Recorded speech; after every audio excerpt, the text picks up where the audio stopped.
Monsieur le conseiller fédéral, bonjour. Bonjour. Vous êtes ici à l'invitation de la Fédération patronale vaudoise pour parler d'actualité, une actualité funeste qui nous a rattrapés en début de semaine avec les attentats qui ont eu lieu en Belgique. Quel était le message que vous êtes venu faire passer ici? Alors, je suis venu parler un petit peu de sécurité, puisque sans sécurité, on n'a pas d'économie, pas de stabilité, pas de prestations sociales. Et le message voulait finalement dire dans ce pays, nous avons un instrument au niveau fédéral qui est extrêmement important, c'est l'armée. On en a un deuxième, c'est le service de renseignement qui sont les yeux et les oreilles de la Confédération. Et il faut maintenant prendre conscience avec les turbulences internationales que ces deux instruments doivent être soignés. Ils ont un prix, naturellement, et c'est aussi pour ça que nous nous battons à Berne. Alors justement, un prix, vous l'avez rappelé, le but, une armée de 100 000 hommes avec un budget de 5 milliards. Oui, 100 000 hommes, 5 milliards à terme.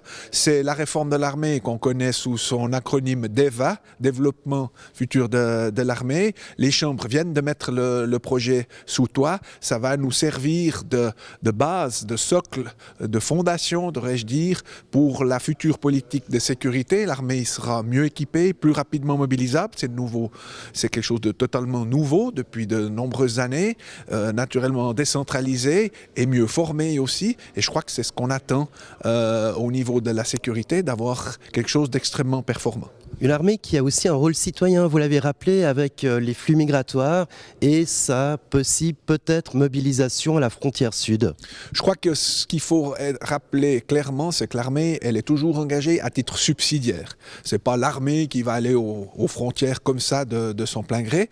Et on a un système en Suisse qui veut qu'il y ait les polices cantonales, les cantons, le corps des gardes frontières, et c'est sur mandat spécifique que l'armée doit être prête à appuyer, à remplir certaines missions bien définies. C'est ce à quoi le Conseil fédéral actuellement travaille, et c'est sur ces décisions qu'il devra se prononcer prochainement. Lutte antiterroriste, mais aussi cybercriminalité, excusez-moi. Et ça, le SRC, le service de renseignement de la Confédération, c'est aussi un élément très important. Oui, bien sûr. D'ailleurs, nous aurons, je l'espère, une nouvelle loi sur le renseignement, puisque le peuple devra se prononcer au mois de septembre prochain sur un projet du Parlement. On le voit, les menaces ont fortement évolué. On sous-estime très largement le danger de la criminalité cybernétique. Régulièrement des entreprises, encore dernièrement, des entreprises, sauf erreur de vente par correspondance, ont été attaquées, leur site bloqué, mais c'est parfois l'œuvre d'État, c'est parfois l'œuvre de particuliers. Je crois que c'est quelque chose qu'il faut prendre en compte mieux actuellement, ne pas être trop naïf non plus, et savoir simplement prendre des mesures de protection. La dernière actualité concernant le département fédéral de la Défense, c'est notamment le gel du système solaire qui devrait être couplé avec l'achat de futurs avions. Est-ce que l'armée doit redéfinir son rôle et peut-être redéfinir les moyens qu'elle a à disposition? Je crois que c'est un processus permanent. Quand vous arrivez dans un département, il y a de très nombreux projets qui sont en cours de route.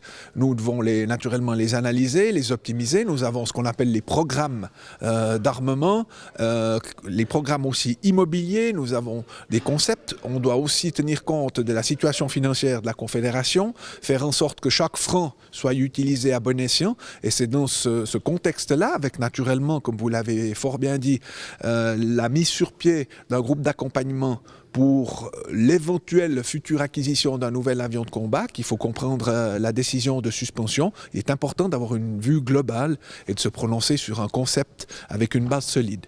On va revenir, je vous propose, sur cette assemblée qui concernait donc la Fédération patronale vaudoise. Vous étiez en territoire conquis.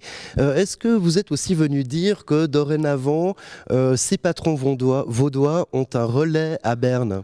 Non, je suis aussi venu, naturellement, c'est mon canton, c'est proche de chez moi.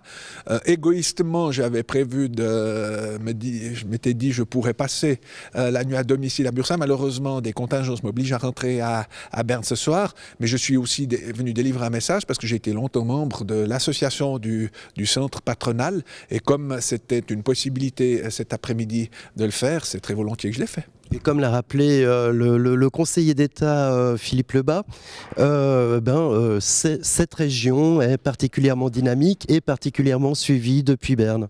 Oui, naturellement, et on a toujours ça à l'esprit, mais il ne faut pas oublier que vous êtes, en tant qu'élu, le conseiller fédéral de tous les Suisses. Vous travaillez dans l'intérêt du pays. D'ailleurs, nous avons tous prêté serment sur la Constitution d'avoir devant les yeux l'intérêt général et l'intérêt du pays, pas seulement l'intérêt d'un canton. Et puis pour finir sur une note un petit peu plus positive, justement, cette assemblée s'est terminée par un exposé sur le Montreux Jazz Festival. Ça vous parle, la musique, le jazz et Montreux?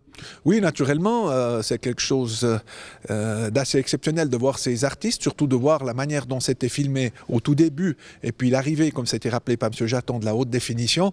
Même à la fin, je me disais, ça serait peut-être quelque chose de pas mal de passer une petite musique d'ambiance, soit avant le début d'une conférence de presse. Et pourquoi pas, rêvons peut-être un jour avant le début d'une séance de Conseil fédéral. C'est une Suisse success story. La Suisse, c'est toujours une success story.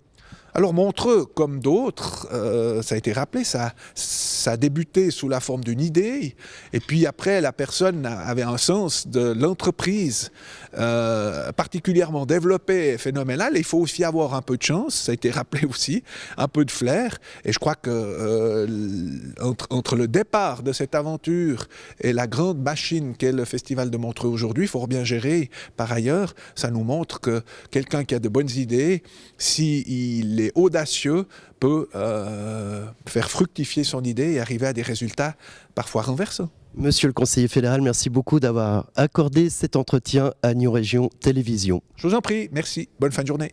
Merci à vous.